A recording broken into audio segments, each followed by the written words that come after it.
నమస్తే. బీఆర్కే భక్తి ఛానల్ కి స్వాగతం. నేను పద్మ.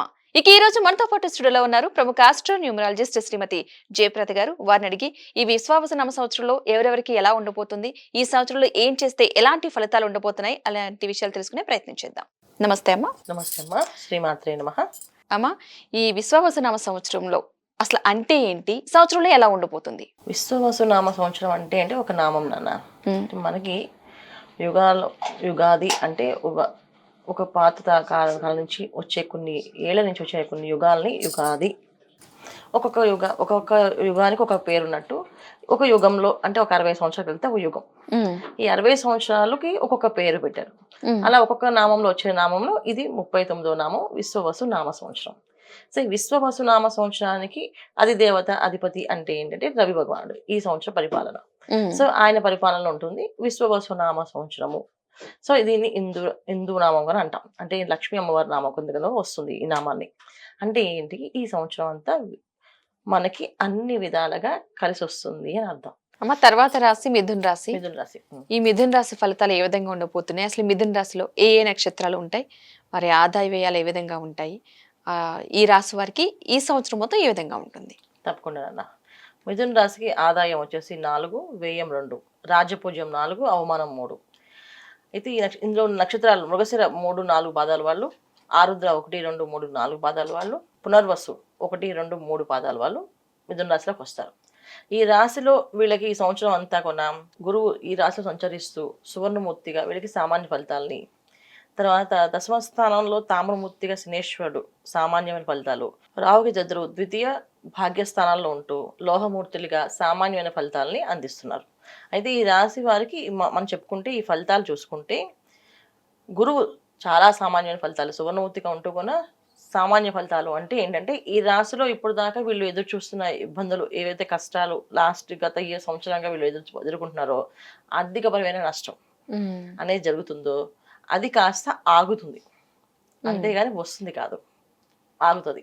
అంటే వ్యాపారం చేస్తారు, లాస్. ఇంకొక వ్యాపారం పెట్టుబడి పెట్టారు, అది కూడా లాస్ అయిపోయింది. ఇక్కడ డబ్బులు పెట్టారు, అవి ఇరుక్కుపోయాయి. వేరే వాళ్ళకి అప్పుగా ఇచ్చారు, అవి రాలేదు. ఇంట్లో వాళ్ళకి ఇప్పుడు ఇచ్చేస్తాను తీసుకున్నారు, తిరిగి ఇవ్వలేదు. ఇలాంటి పరిస్థితులు వీళ్ళు గత సంవత్సరం అంతా ఎదుర్కొన్నారు. ఈ సంవత్సరం ఏంటంటే అలా ఇవ్వకుండా, అలా మోసపోకుండా ఆగగలుగుతారు. ఓకే, మోసపోకూడదు, మనం ఏ ఎమోషన్కి గురవ్వకూడదు అని స్ట్రాంగ్ నిర్ణయం తీసుకోవడానికి ఉపయోగపడుతుంది. అది ఈ సంవత్సరం వీళ్ళకి వచ్చే మంచి ఫలితం ఏంటంటే డబ్బు నీళ్ళలా ఖర్చు అవ్వకుండా ఆగుతుంది. ఓకే, ఇప్పుడు దాకా ఏంటంటే డబ్బు నీళ్ళ ఖర్చు అవ్వడం, అది అప్పు చేసినా ఖర్చు పెట్టడం, అప్పు చేసిన కూడా ఖర్చు పడ్డమే. అలా అవి కాకుండా సొంత నిర్ణయాలు తీసుకొని డబ్బుని అధికంగా ఖర్చు పెట్టకుండా ఆపుతుంది. తర్వాత శనేశ్వరుడు ప్లస్ రాహుకేతులు ఇద్దరు ఏంటంటే వ్యాపారాలు చేసే అవకాశాలు ఎక్కువగా ఇస్తుంది. అంటే ఒకసారి నష్టపోతే మళ్ళీ ఆ వ్యాపారం ముట్టుకోకూడదు అనుకుని నిర్ణయం తీసుకునే వాళ్ళు ఉంటారు. కాదు, మేము మీ ఎక్స్పీరియన్స్ పెట్టండి, మేము పెట్టుబడి పెడతాం అని చెప్పి అలా చెప్పే వాళ్ళు వస్తారు వీళ్ళకి. అలా వాళ్ళు పెట్టిన డబ్బు పెట్టుబడి వీళ్ళ ఎక్స్పీరియన్స్తో కలిపి ఒక వ్యాపారం మొదలు పెట్టే అవకాశాలు కనిపిస్తున్నాయి. తర్వాత ఉద్యోగస్తులకి ఉద్యోగాల్లో మార్పు అనేది జరుగుతుంది. సో కొత్త ఉద్యోగంలోకి వెళ్ళడము, ఆ ఉద్యోగంలో ఉన్న బాస్ లేకపోతే ఆయన వెళ్ళిపోవడం. ఇప్పుడు దాకా టార్చర్ పెడుతున్న బాసు, అక్కడి నుంచి ఆ బాస్ వెళ్ళి వేరే కొత్త బాస్ వచ్చి ఏం కాదు నీకు అన్ని అనుకూలంగా చేస్తానులే అని చెప్పి వస్తూ ఉన్నాం. ఒకటి మార్పేం జరుగుతుంది, లేదా ఉన్న ఉద్యోగంలో కొత్త వాళ్ళని రావడం, లేదా తోటి ఉద్యోగాలతో కష్టపడుతుంటే తోటి ఉద్యోగాలు మంచి వాళ్ళు రావడం. ఇలాగా కాస్త ఊరట అనేది కనిపిస్తుంది తప్ప మరీ అంత బ్రహ్మాండం అయితే ఏం లేదు. కాస్త ఊరట కనిపిస్తుంది. గత సంవత్సరానికి ఈ సంవత్సరానికి ఏంటంటే వీళ్ళకి కాస్త ఊరట అనేది ఉంటుంది. తర్వాత వీళ్ళు తీసుకోవాల్సిన జాగ్రత్తలు విషయాల్లో ఏంటి అంటే డబ్బు విషయంలో చాలా జాగ్రత్తగా ఉండవలసింది. నమ్మిన వాళ్ళే మోసం చేసే అవకాశాలు ఎక్కువగా ఉన్నాయి. అది గత సంవత్సరం ఎదుర్కొన్నారు, ఈ సంవత్సరం అదే ఫలితాలు ఉన్నాయి. అందువల్ల ఏంటంటే డబ్బు ఇచ్చేటప్పుడు 1-10 సార్లు ఆలోచించుకొని అవసరమైతే తీసి ఇవ్వడము. అది మన దగ్గర 10 రూపాయలు ఉంటే 2 రూపాయలు ఇవ్వడం, అంతేగాని మనం 10 ఇచ్చేసి వాళ్ళు ఎప్పుడు ఇస్తారని ఎదురు చూడడం అనేది జరగకూడదు. అది చాలా కష్టపడే అవకాశం ఉంది. రెండోది ఏంటంటే విద్యార్థులు, అంటే వాళ్ళకుండే మిథున రాశిలో ఉన్న పిల్లలకి ఉండే సమస్యలు ఏంటంటే వాళ్ళ పిల్లలకి ఏమైనా ఇబ్బందులు వస్తే ఎదుటి వాళ్ళ దగ్గర ఈ ఇబ్బంది గురించి చెప్తే వాళ్ళు వీళ్ళని ఎమోషనల్ బ్లాక్మెయిల్ చేయడం. అందుకని జాగ్రత్త పడండి, బయటకి ఏ విషయాలు చెప్పకూడదు. అంటే ఏ పర్సనల్ విషయాలు కూడా మన వాళ్ళే కదా అని చెప్పుకోకూడదు. చెప్పుకుంటే వాళ్ళే వీళ్ళని ఎమోషనల్ బ్లాక్మెయిల్ చేసి డబ్బు అనేది తీసుకోవడం జరుగుతుంది. అందుకని చాలా జాగ్రత్తగా ఉండాలి. విద్యార్థుల విషయంలో వస్తే విద్యార్థులు కొత్త వాళ్ళతో స్నేహాలు చేసేటప్పుడు ఆలోచించి చేయాలి.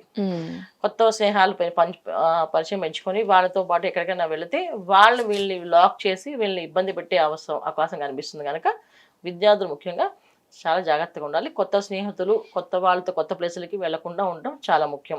ముఖ్యంగా మిథున రాశిలో ఉన్న ఆడపిల్లలు చాలా జాగ్రత్తగా ఉండాలి. ఈ సంవత్సరం వాళ్ళు చాలా ఎమోషనల్ బ్లాక్మెయిల్ గురయ్యే అవకాశం ఎక్కువగా ఉంది. అందుకే వాళ్ళు జాగ్రత్తగా ఉండాలి. ఇంకా ఎవరు జాగ్రత్తగా ఉండాలి అంటే ఈ సంవత్సరం రైతులు బంగారులా పండే పంట ఈ సంవత్సరం సరిగా పండకపోవచ్చు. అందుకని వాళ్ళు మళ్ళీ ఆలోచించి ఏదో ఇది మా రోజు పండే పంటలే నాకు తెలిసిందే చెప్పి వేయకుండా 10 సార్లు ఆలోచించుకొని కరెక్ట్గా చేసి అంత జాగ్రత్తగా ఈ సంవత్సరం పంట పండిస్తేనే అవుతుంది పంట. లేకపోతే ఈ సంవత్సరం పంట పండే అభివృద్ధి ఉంది కానీ మిథున రాశి వాళ్ళే మాత్రం కొంచెం కష్టపడితేనే వస్తుంది. అది మిథున రాశి రైతు ఎవరైతే ఉన్నారో వాళ్ళు 11 సార్లు బాగా ఆలోచించాలి. 10 సార్లు కాకుండా 11 సార్లు ఆలోచించి ఆ పంటను వేస్తే వాళ్ళకి అదృష్టం యోగం కనిపిస్తుంది. వీళ్ళకి ఆదాయం వచ్చేసి 4, వ్యయం 2, రాజపూజం 4, అవమానం 3. సో గురువారం వీళ్ళు చాలా నిష్ఠగా ఉండడము, గురువారం పూట కాస్త దత్త చరిత్ర చదవడం కానీ, దత్త పారాయణ చేసుకోవడం కానీ, లేదా దత్తనామాన్ని స్మరణ చేసుకోవడం కానీ, ఎక్కువగా శ్రీదత్త శరణం మమ అనుకుంటూ ఉండడము, లేకపోతే దత్త గాయత్రి మంత్రాన్ని చేసుకోవడం కానీ, గురువారం పూట కాస్త అన్నదానం చేయడం కానీ. అన్నదానం చేయడం అంటే ఇంట్లో పులిహార చేసి పంచడం కానీ, లేకపోతే అవకాశం ఉన్న వాళ్ళు శుభ్రంగా భోజనాలు ఏర్పాటు చేసి భోజనం పెట్టడం కానీ, నానబెట్టిన శనగలు ఉడికించి నైవేద్యం పెట్టి అక్కడ అందరికి పంచడం కానీ చేస్తూ ఉండాలి. ప్రతి గురువారం ఏదో ఒక దానం చేస్తూ ఉండాలి. అది అన్నదానం అయితే చాలా శ్రేష్టం. ఇంకేదో ఒక ఏదైనా చేయండి. అలా చేస్తూ వెళ్తూ ఉంటే అభివృద్ధి అనేది బ్రహ్మాండంగా ఉంటుంది.